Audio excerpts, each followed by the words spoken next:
Olá pessoal, hoje vamos identificar tipos de desenho e ver como passar corretamente o risco no tecido. Se você está chegando agora no canal, assista os vídeos anteriores que têm informações importantes e seja bem-vinda. Meu nome é Rose e eu sou do ateliê Rose Pinheiro. Bom, eu disse para vocês que eu iria ensinar desde o básico para não deixar informações para trás. E vamos lembrar que nós temos aqui um foco nessas aulas que são pintura infantil em tecidos, alguns tipos de tecidos que nós vamos estar vendo, e fraldas. Não vou dizer para vocês que existe uma regra para catalogar tipos de desenhos de risco ou de moldes, como vocês queiram chamar. Pintura simples, onde não há uma preocupação em colocar luz e sombra. Então fica um desenho mais, uma pintura mais chapada, uma coisa mais infantil. Então o pintar não é simplesmente colocar a tinta no local. Vocês podem ver que fica um desenho sem graça.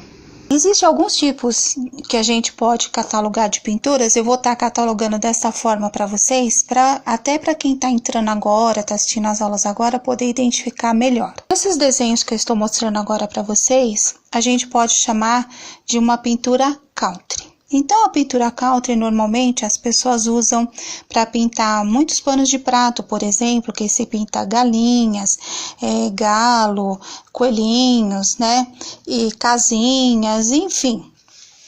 Mas assim, o que traz mais pra gente para dizer, essa pintura é country, não é somente os tipos de desenho, mas o estilo da pintura. Aqui nós estamos falando do estilo da pintura, né? São cores mais vibrantes, então cores mais fortes, mais vibrantes, e tem uma característica também onde o contorno ele é bem evidente, chama bem atenção, e alguns até o contorno em preto. Então essa é um tipo, vamos assim dizer, de pintura que a gente pode chamar de pintura country, que tem este estilo.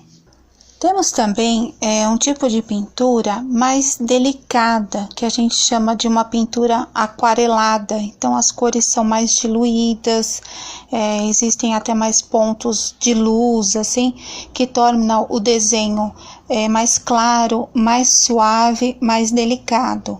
É bastante utilizado nesse estilo de pintura que nós estamos vendo aqui, que são pinturas para bebês, pinturas em fraldas, em mantas. Então são imagens assim que ficam bem delicadinhas, bem para bebezinho mesmo.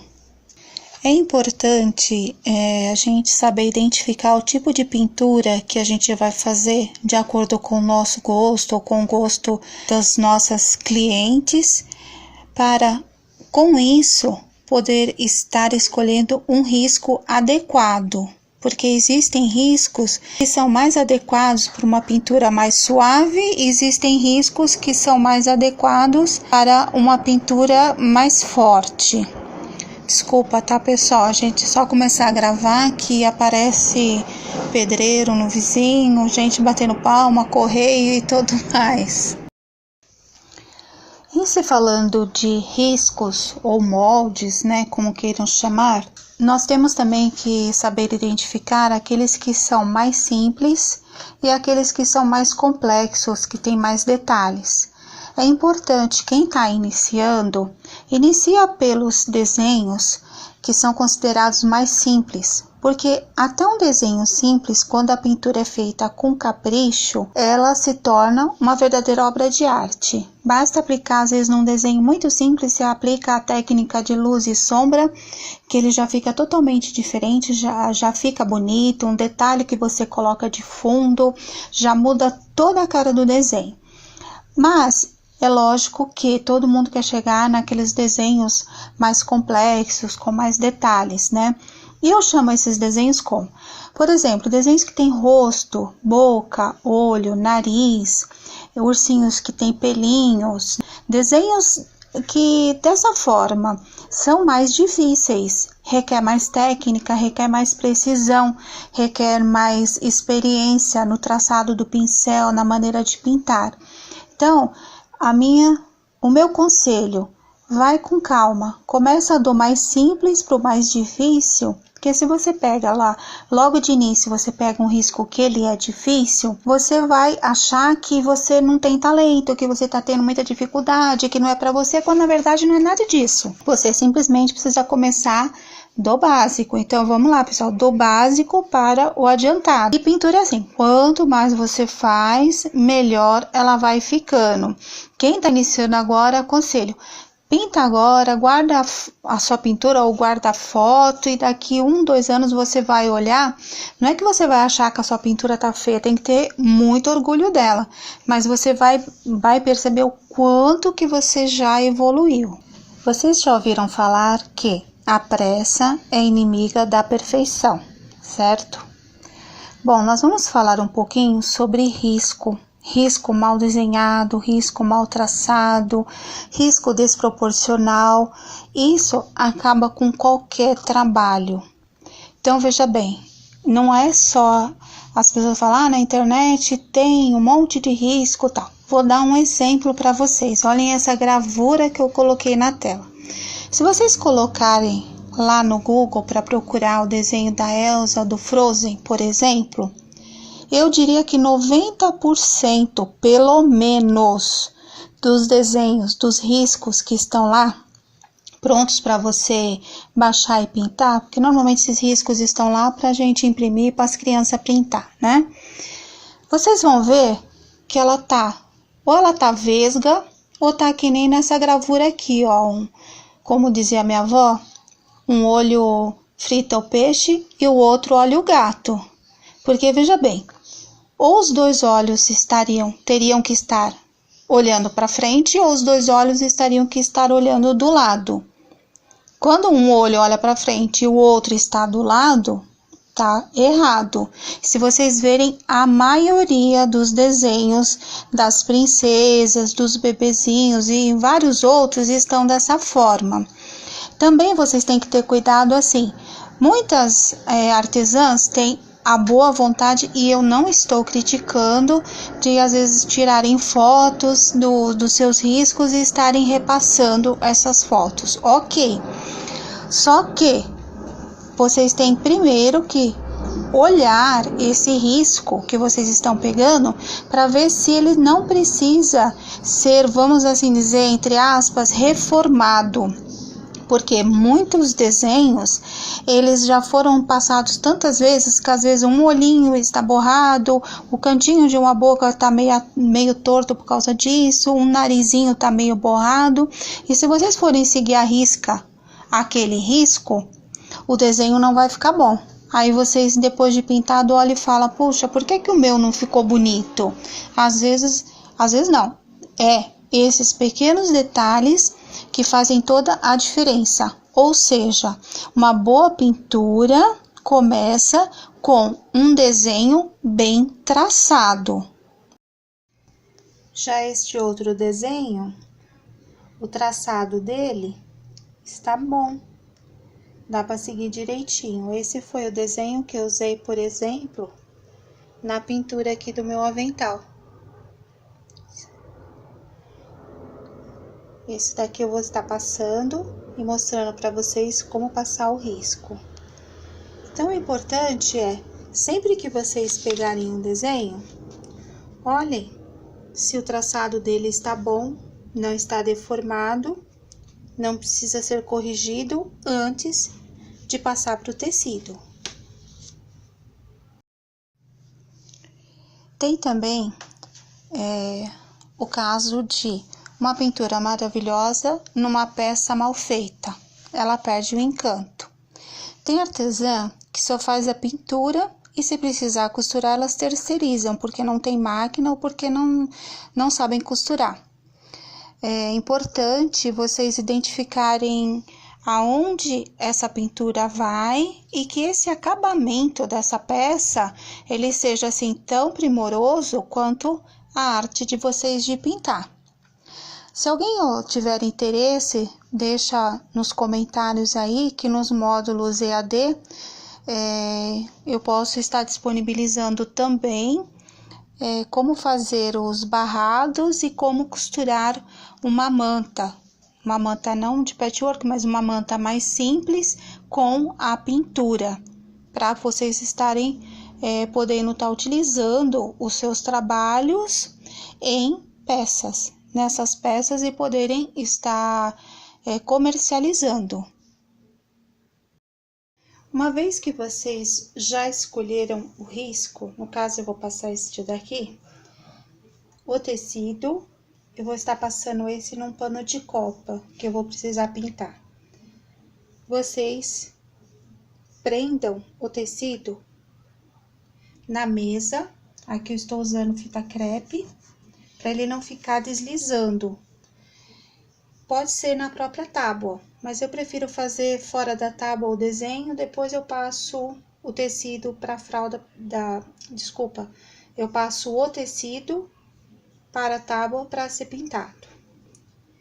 Peguem o carbono com o tamanho adequado, centralizem onde vai ficar o desenho.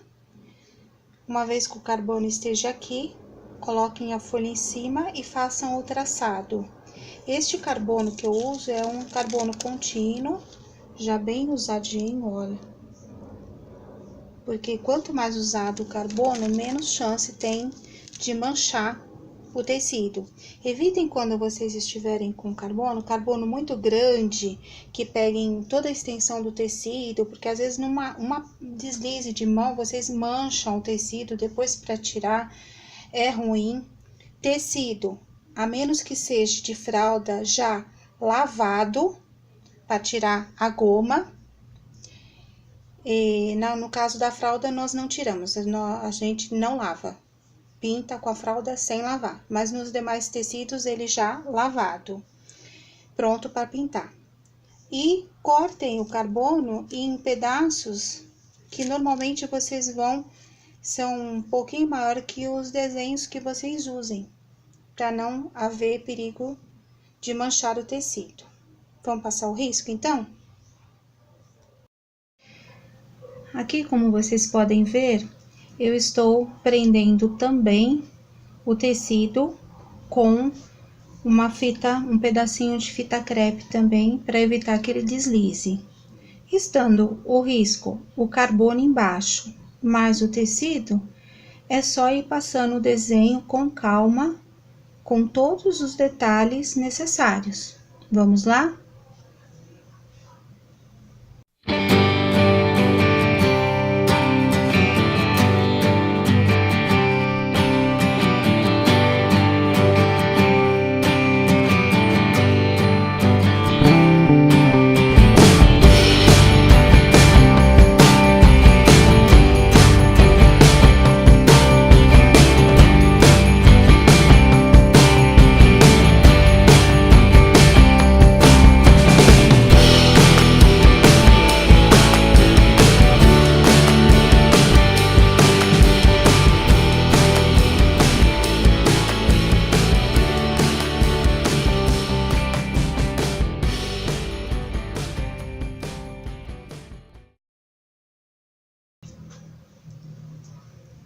Terminando de passar o risco, antes de tirar as fitas aqui, que enquanto vocês podem fazer isso, mas o desenho ainda está preso. Então, eu estou erguendo junto com o carbono para verificar se todo o risco está passado. O risco todo está passado, ok, eu já posso retirar. O desenho está passado.